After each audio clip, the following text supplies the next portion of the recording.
ദൃശ്യം 3-ലെ താരമായ വീണ നന്ദകുമാറിന്റെ യഥാർത്ഥ ജീവിതം. ജനിച്ചത് മുംബൈ, മഹാരാഷ്ട്രയിലാണ്. 1990 ജൂലൈ 17-നാണ് വീണ ജനിച്ചത്.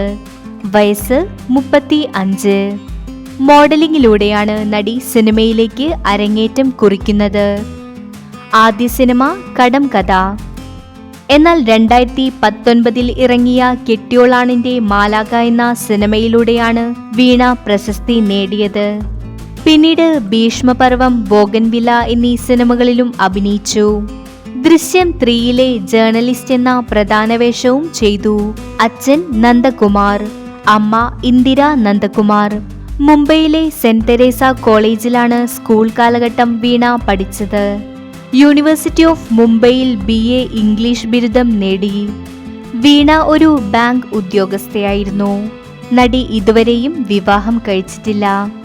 മോഹൻലാലിനൊപ്പം വീണ, മമ്മൂട്ടിക്കൊപ്പം വീണ.